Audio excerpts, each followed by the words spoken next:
We have amongst us ETs living not only on terrestrial land, but underneath the earth. I'm only aware of about 4 of these ET civilizations that I am been exposed to, I'll say, that are living, amongst us. Aquatic ETs? Very basically? aquatic ETs. They don't come to the surface because they cannot handle too much light. They're very sensitive to light.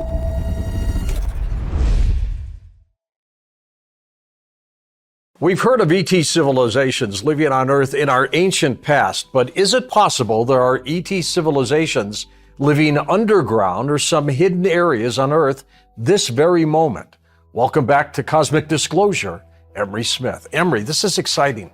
It is, and it's something that needs to be brought to the world's attention because we have amongst us ETs living not only on terrestrial land, but underneath the earth. There's civilizations that have been here for a very long time that have thrived and still stay here and work in conjunction with some human people and sometimes not. It depends on the different civilization that you're referring to. What are they doing here? Well, they've been here for a long time. They've been here before we were here, before we actually, started up and started building buildings and populating the earth. And they have their own, it's like their own home, just like, what are we doing here? It's our home. We consider planet Earth our home, and they have their own home too. And there's different types of biospheres that are located all around the planet, inside, deep within the Earth, that have their own atmospheres and have their own bioluminescent technologies and can grow their own food. And also you have to understand they're a little bit more higher tech than we are. So they have their own portal travel system where they can go amongst the stars and other planets and things like this. They're not driving around in cars, that's for sure. These ET civilizations, how many are there down under? I'm only aware of about 4 of these ET civilizations that I am been exposed to, I'll say, that are living, amongst us and underground facilities that they have created that are not our facilities. And some of these are craft that have been teletransported into different parts of the earth and different parts of the mountain ranges and things like this. And of course, a lot of these are located on national parks and things like this, and in very desolate areas like the bottom of the oceans and Antarctica and things like that. My gosh, how many are we talking about in terms of the entities? Thousands, millions? How many? Yeah, there's over probably a few million that I'm aware of that are constantly coming and going, though. You have to understand these extraterrestrials are that have been here for a very, very long time are going back and forth and trying to help with information, and they're not here to really intervene with us, but they are here to protect the earth, and they are here to help the earth in case something happens. When cataclysmic events happen, it's very interesting when there's a tsunami. There's so many UFO reportings. Sure. It's always interesting when a volcano erupts. People start reporting UFOs at a higher percentage that normally happen. But the tsunami still occurs, the volcano still erupts. It's not like they put a thumb down it and stop it. Why don't they get involved like Well, that? they do. It could have been a lot worse, I'll just say. So they do work on, they have special physics and energies and sciences that we don't understand yet that can help the earth heal itself and actually mend these cracks, under the oceans and things like that. That would be a catastrophe for all of us. Emery, of these 4 types that you say are living on this planet, what do they look like? Well, one is a reptilian race that's been here for quite a while. And there's many different kinds of reptilians, by the way. And people come to me, actually look at this as, oh, well, this is the evil demonic race of this, and this. And you have to understand, it's just like humans. Like when I say someone looks like, someone from the ocean, there's many different versions of that. It's like, well, how many, what do humans look like? And then, if you were to ask me that, well, look how many different races there are of humans. God, absolutely. And it's the same thing with extraterrestrials, whether they're the tall whites or, the smaller. The little alien grays with the little big black eyes. Right, exactly. I think they're robots, by the way. Those are programmed life forms. You're absolutely right. Those are been designed not only by us, but by other extraterrestrial civilizations to carry out special missions and to also visit Earth and, check on things, just do some recon, or take some DNA from the animals. So in case something does happen, they have a storage of this. Because you wouldn't want to send yourself there. You'd rather send your cyborg self there to do it first. Because because they're not wanted here. And we have to be, understand that since they are not wanted here by some of these government states, that they're going to die and they're going to be killed. And that's why a lot of these beings that are captured self-destruct, or they'll put them in containers that they instantly melt down to liquid, and this is just because they're not real. Do all governments know, and are they aware of the fact that they're here? Through the programs you've been in. But, yes, but how many groups know this? Oh no, all the countries pretty much know this. If you go and look back at all of the amazing files that just recently, within the last decade, all the countries have released their UFO files. Yeah. And it's like one of the biggest stories, but no one talks about it. No one even mentions these on documentaries at all. Of course, my colleagues that are in this community and your colleagues, they know, and they've studied this. But there's been one country that will not release the documents. Hello. And why is that? That's a good point. You mentioned that they walk among us. Do they shapeshift? How do they blend in? Well, no. They're human. Like I said, they're human. They have human DNA, but there are these types of shapeshifters, and they can change into anything. They can make themselves look like an animal. They can make themselves look like any type of ET race. They have the ability to change their atomic structure into almost anything. Kind of like you see are they like chameleons? They're like chameleons. They have that ability. But these are very highly evolved light beings, by the way. They're not here in a malevolent way. They're not like us. They're completely different than we are. They only do things to serve humanity and to serve the universe and to, serve the planets and things like this. So, Emery, you've mentioned the reptilian race, and you've mentioned that there's a race that looks somewhat human. What about the other two? Well, there's like ones that live in the ocean, and they've been there, I think, probably the longest. Aquatic ETs? Very basically? Aquatic ETs. They don't cover the surface because they cannot handle too much light. They're very sensitive to light. And they have very large eyes, and they have a very bluish white body. Some have gray bodies, some have a black color body. And they are anywhere from 3 to 7 feet tall.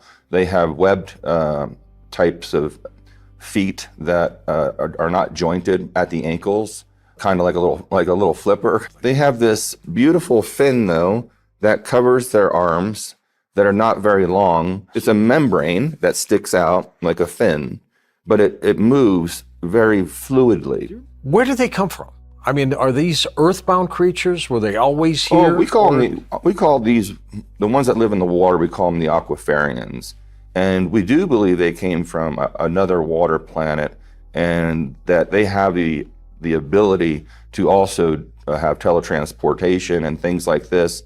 But they also have a lower mindset, but even though they're very high conscious, they're very simple creatures. Well, how did they get here? In a craft of some type? Well, I don't know how they got here. All I know is they are here, and we are monitoring them, and we've been monitoring them for some time. And I even have heard that one of these creatures was actually found by the military, and I saw the pictures and the videos of these beings. But in the databases, there's a huge amount of this information about this race.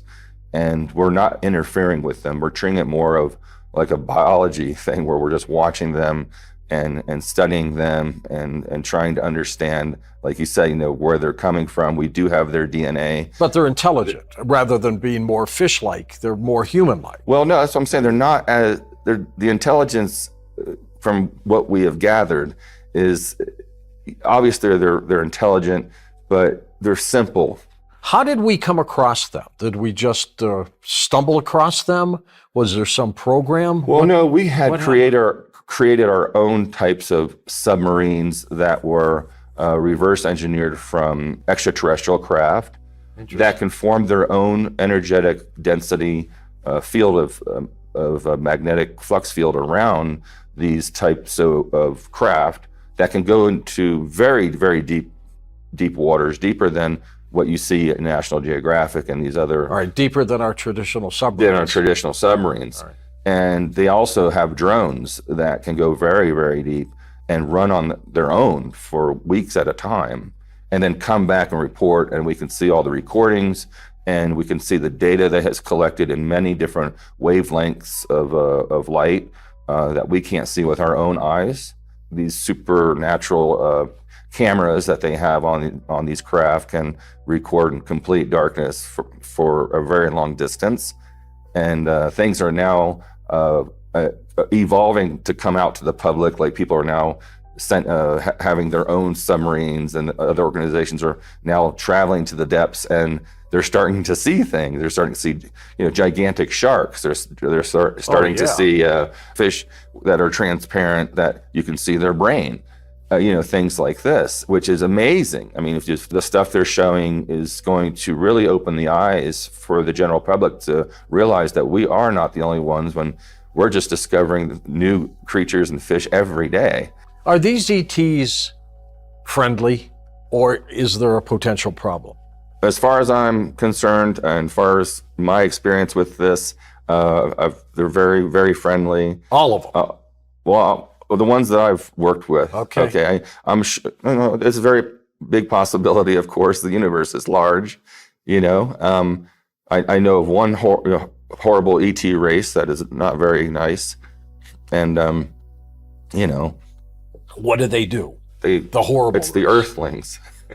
We are the ones. Us? You think we're the bad ones? Yeah, we are the bad ones. If we're not taking care of each other, not taking care of the planet, and we're chopping each other's heads off, that's not, a normal conscious thing to do. And to fight over something, and to have, to mislead young people into going into war, to think they're fighting for, something, and having them on the front line, and having them killed off for a corporation to make money is wrong. Well, do these ETs, Emery, think there's something wrong with us? Because you're absolutely right. We are a warring group of people on this planet.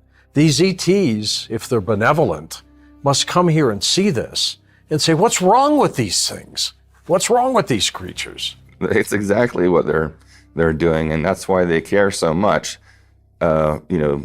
These groups of ETs that are, monitoring the planet, that are monitoring us, making sure that, we don't blow up the planet. One nuclear bomb goes off, and it's really going to destroy the entire planet, just one of them. And that's why they're creating bombs now that can do as much damage as a nuclear bomb with no radiation, which is very scary.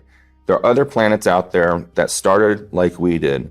And, back in, 1899 with Tesla Stubblefield, where they created free energy already. And, the corporations came down hard on them. They couldn't make money on it. Right. So for the last, over 100 years now, we are been suppressed. We've actually could have imagined if back then we had anti-gravity and free energy, how beautiful and how clean this planet would look today, and how, maybe the differences between different races and countries would not be such an issue. I think science and the new physics that are coming out, and the new sciences that are coming out, are going to bring together, I think, the countries in a more peaceful environment. And also raising the consciousness of the planet is very important. And I think the ETs are actually doing this. I think the universe has energy that showers down upon us that allows us to elevate ourselves into a new state of consciousness every second. And you can see it in the children that are born today. They're just amazing. They're more intelligent. They're more compassionate. They're caring. And it's important for the families of these children to support this positivity and not alienate anyone. Why are we the dominant force on this planet? You would think these ETs would take over. How come? Well, like I said, they're not warmongering like we are. What do we have that they need? Nothing. They can create anything they want. They can go anywhere they want. So they can just kind of hang out and vacation. Why don't we go in war with them? Why don't we take them all out? Well, we've tried to. Oh, we have. What happened? We tried to get some sarin gas in there, and that backfired. And many people were, many military guys were, That backfired on us? That were killed, and they had gained a lot of technology from these ant people. The Hopi Indians talked about ant people. Are we talking about the same thing here? Yes, yeah. I mean, the Hopi Indians and all the tribes out there, including the Zia Pueblo tribes, and there's so many tribes up in New Mexico and southern Colorado that have, reported these things. They have history, actually kept history of this, and writings, and then of course on the rocks, depicting of these people. Did they look like ants?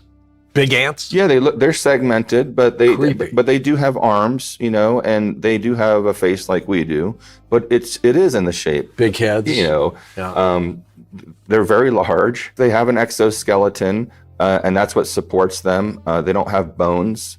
I'm not sure exactly what it's made up, but they're exoskeleton, like an ant has, and they're very, of course, very smart, very industrious, and they have huge tunnel systems out in southwest of the United States and over in the Gobi Desert. And they have technology too, and they've been around for quite a while. If you like this video and you want to see more amazing content, go ahead and check out the next video on our channel.